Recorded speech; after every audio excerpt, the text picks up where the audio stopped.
Bismillahirrahmanirrahim. Assalamu alaikum. Welcome to Gohar Publishers. Our slogan is redefining geography of education through digital resources for conceptual learning. I am your science teacher Farhan Tanveer और हम पढ़ेंगे आज Gohar general science grade 6 और उसका chapter number 6 है। Chapter number 6 है element and compound के बारे में और ये जो हमारा फर्स्ट लेक्चर है about the introduction of chapter 6। This lecture is very much important for teachers. So teachers, हम इस लेक्चर में डिस्कस करेंगे कि हमने चैप्टर 6 को बच्चों को किस तरह से पढ़ाना है, बच्चों को हमने क्या क्या बातें हैं जो इम्पॉर्टेंट है बच्चों को डिस्कस करनी है।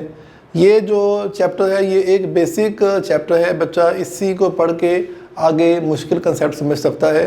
तो हमने इन बातों को दिमाग में रखना है कि हमने बच्चे के लेवल पर रह के बच्चों को पढ़ाना है और अपनी डिस्कशन में कोई डेली लाइफ की एग्जांपल्स को हमने लाजमी तौर पे यूज़ करना है ताकि बच्चा इसको अंडरस्टैंड कर सके। सो सबसे पहले हम डिस्कस करते हैं कि इस चैप्टर में हमने बच्चे को लर्निंग आउटकम क्या देने हैं। तो हमारे पास कुछ आउटकम्स बुक के अंदर ही चैप्टर में मेंशन है, हम देखते हैं। सबसे फर्स्ट जो है वो है describe the structure of matter in terms of particles. तो हमने पार्टिकल्स की फॉर्म में मैटर के स्ट्रक्चर को बताना है कि मैटर क्या है और मैटर के अंदर पार्टिकल्स हैं, किस किस तरह से वो डिस्पर्स होते हैं, उसकी क्या क्या फॉर्म होती है, स्ट्रक्चर क्या है उस मैटर का। Describe molecules as a combination of atoms. फिर हमने बताना है कि एटम से बड़ा एक स्ट्रक्चर है वो है मॉलिक्यूल, और मॉलिक्यूल क्या चीज़ है, कैसे बनता है, कितने उसमें एटम्स होते हैं। थोड़ी बहुत डिटेल जो बुक में दी गई है, चैप्टर में दी गई है, उसी से रिलेटेड बच्चों को बताना है। थर्ड पॉइंट हमारा ये है recognise the name and symbols for some common elements, first 10 element of periodic table and recognise their physical properties. तो टीचर्स, हमने बच्चों को बताना है कि किस तरह से हमने एलिमेंट्स को एक पीरियोडिक टेबल में अरेंज किया हुआ है और हम इसमें सिम्बल्स को यूज़ करते हैं बजाय पूरा नाम लिखने के एलिमेंट का। और हम उन एलिमेंट्स की फ़िज़िकल प्रॉपर्टीज़ को डिस्कस करेंगे कि एक रो में, एक ग्रुप या एक पीरियड में एलिमेंट्स की फ़िज़िकल प्रॉपर्टीज़ सेम है या चेंज हो रही हैं, उसको हम डिस्कस करेंगे। Fourth point, differentiate that some elements are made of atoms and some elements exist as molecule and have different properties related to single atom of an element. हम बताएंगे कि कुछ सब्सटेंसेस एटॉमिक फॉर्म में होते हैं, कुछ elements जो हैं वो मिलकर मॉलिक्यूल्स और कॉम्प्लेक्स कंपाउंड बना लेते हैं और उनकी प्रॉपर्टीज़ में क्या क्या चेंज आता है। ये सब कुछ हमारी बुक में डिस्कस किया गया है।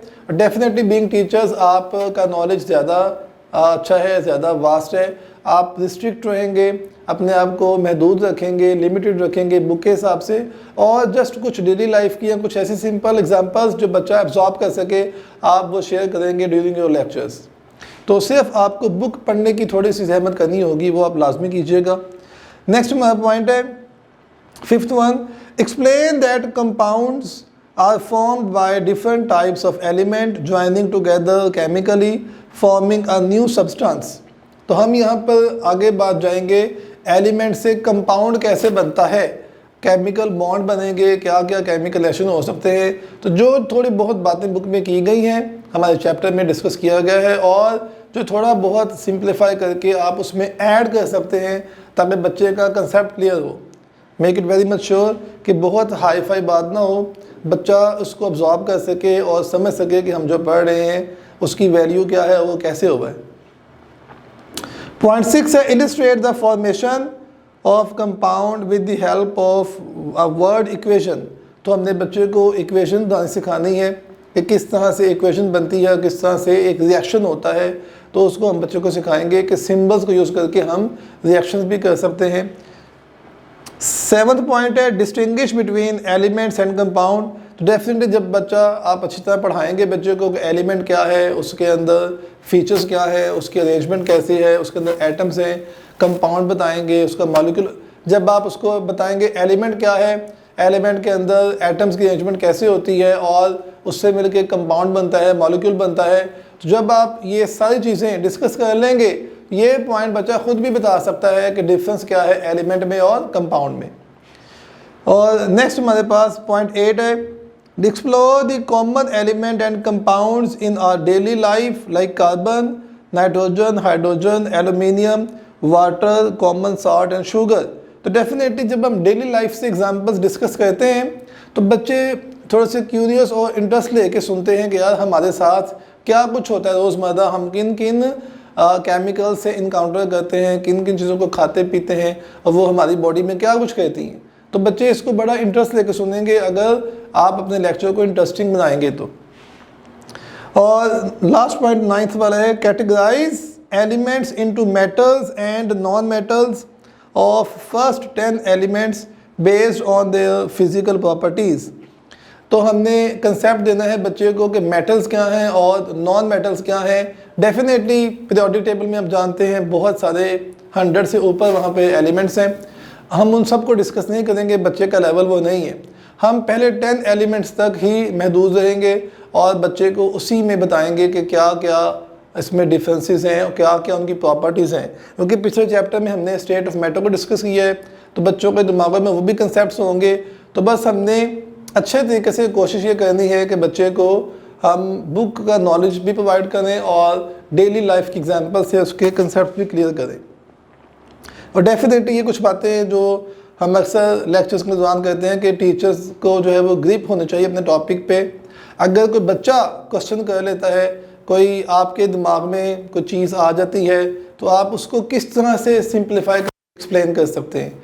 अगर आपके दिमाग में कोई चीज़ आ जाए ड्यूरिंग डिलीवरिंग ऑफ लेक्चर तो आप किस तरह से उसको सिंप्लीफाई करके बच्चों को एक्सप्लेन करेंगे।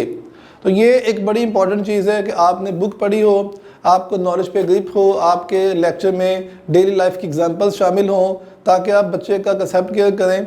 और कोशिश करें कि जब भी लेक्चर दें तो कोई ऐसा लो डिस्कस कर लें कि जी आज हम इस एसएलओ के तहत, इस आउटकम के तहत जो है वो लेक्चर शुरू कर देंगे और लेक्चर के एंड पर उसी से रिलेटेड कुछ क्वेश्चन भी पूछ लें ताकि बच्चे का भी जो है नॉलेज वो साउंड हो जाए और आपको पता चले कि आपकी एफर्ट का कितना फ़ायदा हो। सो डियर टीचर्स, उम्मीद है आप इन बातों पे अमल करेंगे। और नेक्स्ट हमारे पास हमारे पास चैप्टर 6 के जो हैं वो कुछ टॉपिक्स हैं जो मैंने यहाँ लिखे हैं।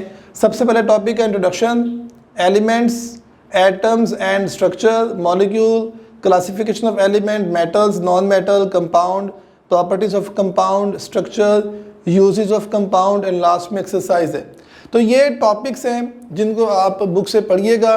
एक जस्ट थोड़ा सा टाइम आपको देना पड़ेगा चैप्टर 6 को पढ़ने के लिए ताकि आपका विजन ब्रॉड हो कि चैप्टर में बच्चे को हमने किस लेवल तक रखना है। सो ये आपके लिए भी और बच्चों के लिए, सब के लिए बहुत ज़्यादा इजी हो जाएगा अगर आप थोड़ा सा टाइम घर पे इसको दे देंगे।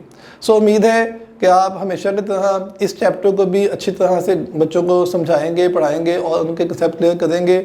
सो नेक्स्ट क्लास में इंशाल्लाह फिर हाजिर होंगे। तब तक के लिए अपना ख्याल रखिएगा।